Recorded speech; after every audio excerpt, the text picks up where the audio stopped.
to our investors. They happen a lot too, don't they? Yeah. And if you guys ever need to reach out to him, I'll have his contact info below the video. You guys can contact him directly on his website and go from there. But I encourage you guys connecting with Elliott. He's been a great source of information when investing in the US for myself, and it's been an asset to the company. Thanks again, Elliott, for your time today. My pleasure, Matt. We'll talk again. Take care.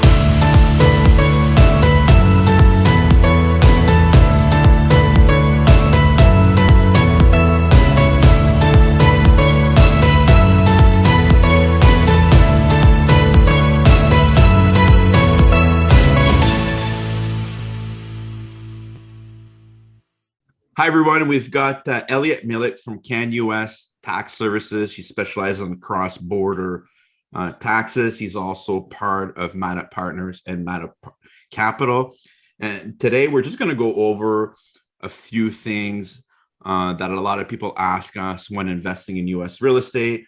And since Elliott is a cross-border accountant, I'll let him take over and go through a few things that come up in conversations we have with people. Thanks, Matt. Yeah, it's great to be here. So yeah, we're gonna discuss kind of high level of some of the implications on how Canadians can invest into U.S. real property, essentially. Through various vehicles such as the registered accounts here in Canada, the United States, or even outside registered vehicles as well through corporations. So yeah, I mean, Matt, why don't you kind of start off? I mean, how do your clients typically at this current time invest into your Philadelphia projects? So we have a few different ways that we take on money from investors. First way is we'll create a corporation, so kind of like a joint venture with our accredited investor, depending on how long they want to invest with us. It's typically 3 to 5 years just for the structuring. It's a little heavy on the legal work and the accounting work. Obviously, you're involved in that. And also, we've just launched a bond fund around 6.5, 8 months ago, and people can use registered funds and they can invest directly in our projects in Philadelphia. It's an open-ended fund with our developers, and also people can use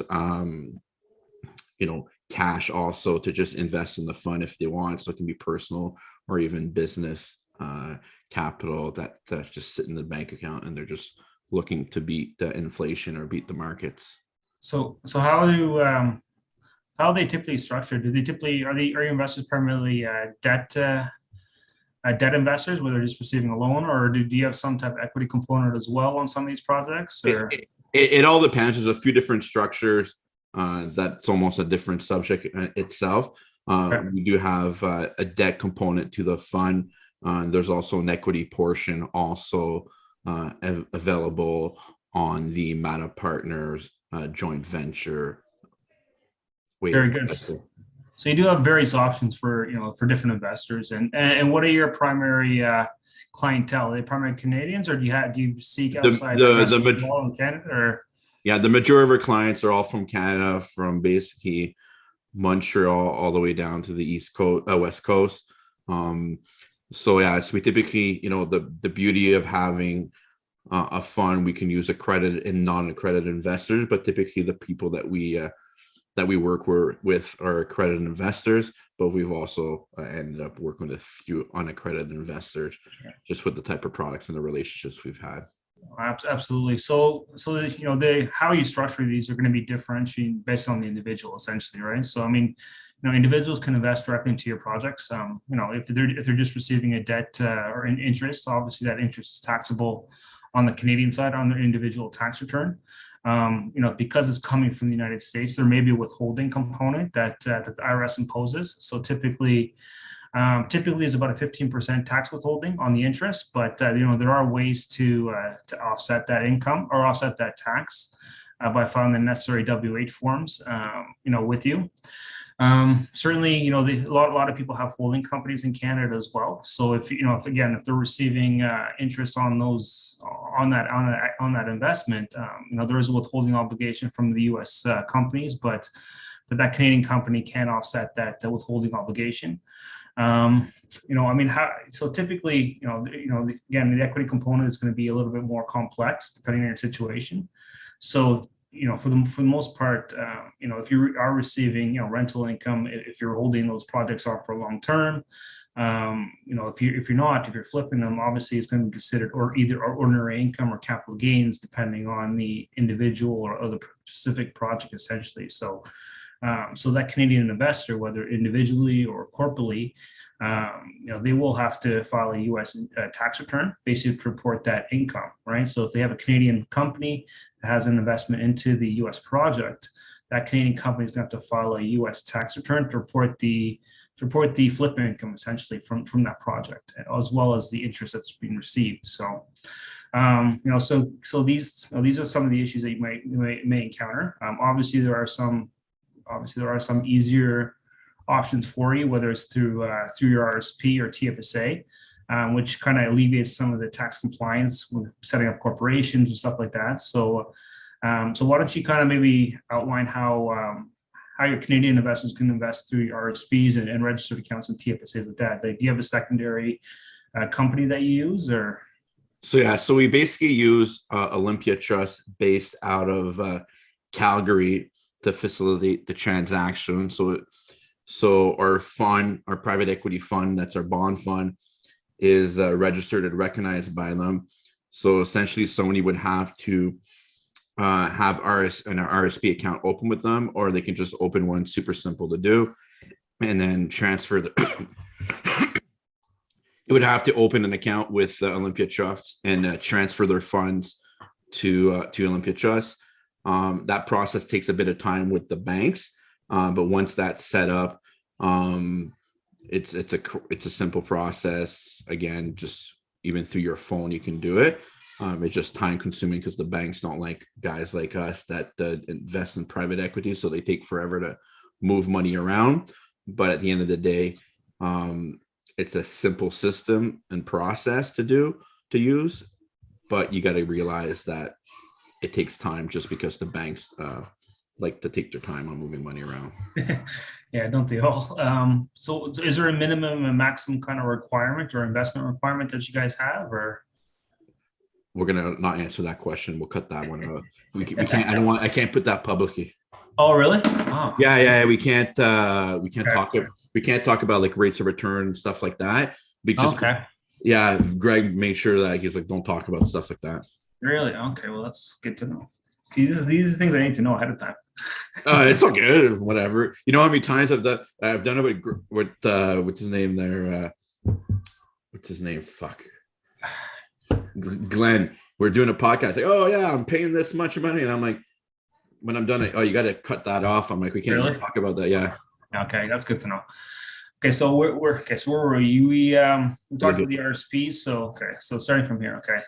So yeah, that's certainly nice. I mean, the RSP obviously feature does attract a lot of individuals. But, it allows a nice way to say a more broader aspect of clientele to come into your fund, right? So, I mean, at the end of the day, the majority of capital for Canadians are held in two places: one in their house and two in their RSPs. So, if you can actually access some of that capital and provide a higher rate of return than maybe the market would, it's certainly more advantageous to the investor. That income that you're earning, that interest income on the bonds, is tax deferred until you take the funds out. But essentially, unlike capital gains, where you do get that 50% deduction, obviously once you do take the funds out of your RSP, at a later date, it is taxed at your ordinary rates, essentially. So you're not getting the preferential capital gains treatment, but keep in mind you do get to defer that interest and that equity essentially until you take the funds out of the RSP, 10, 20, 30 years down the line. Do you guys allow TFSA options as well, or? Absolutely. So any registered account in Canada qualifies for our bond fund. So that's why we have a partnership with Olympia Trust to help us facilitate that. Certainly. Yeah, no, I mean, that's really a nice feature as well. I mean, obviously you don't get that RSP deduction like you would by contributing to an RSP. So the funds you are contributing to your TFSA are after tax funds. But again, you get to take those funds out of the TFSA, whenever you want, and not have to incur income inclusion once you do take the funds out. And as long as you stay a Canadian resident, that income is tax deferred essentially while it's within the TFSA. So if you are getting a better rate of return through the bond fund than you would be through the market, it's certainly a nice added feature that you can offer your clients that most people really can't. So. And would you recommend somebody maxing out their TFSA before their RSP account, or is that a case by case scenario? Yeah, so that's a good question. So, I mean, I think the biggest, when I look into that, I look into where, what is your available room through your RSPs. I look into where you are in your stage in life, to be honest. I mean, if you're a little bit younger, then ideally, you might want to put money into your TFSA. And the reason for that is that you're probably in a lower income tax bracket now. So that tax deduction you get by contributing to your RSP is probably not overly that beneficial. So you might want to accumulate room through your RSP. If you're a little later in life, you probably have a higher income. So, obviously, if you have a significant room in your RSP because you haven't contributed in previous years, you get a better bang for your buck tax-wise by contributing maybe a little later in life. Ideally, the most optimal situation is to max out both your TFSA and RSP every single year. But, for most people, that's not a viable option, essentially. But, so again, obviously it's case by case scenario, but typically if you need the funds, maybe in a couple of years down the line for a large house purchase or a car purchase, then, having it in your TFSA makes a little more sense. This way you don't have to pay tax on the back end when you take it out. But yeah, I mean, if you're 40, 50 years old and you're a high income tax bracket, I mean, it's nice to have that available room in the RSP and claim a sizable deduction by contributing, to your TFSA earlier in life, essentially. So. Awesome. And just full disclosure to everyone also, Elliott is a business partner also for Mada Capital and Mada Partners. And so it's great to have him on our team to ask or to actually answer the majority of tax questions that arise through our investors. They happen a lot too, don't they? Yeah. And if you guys ever need to reach out to him, I'll have his contact info below the video. You guys can contact him directly on his website and go from there. But I encourage you guys connecting with Elliott. He's been a great source of information when investing in the US for myself, and it's been an asset to the company. Thanks again, Elliott, for your time today. My pleasure, Matt. We'll talk again. Take care.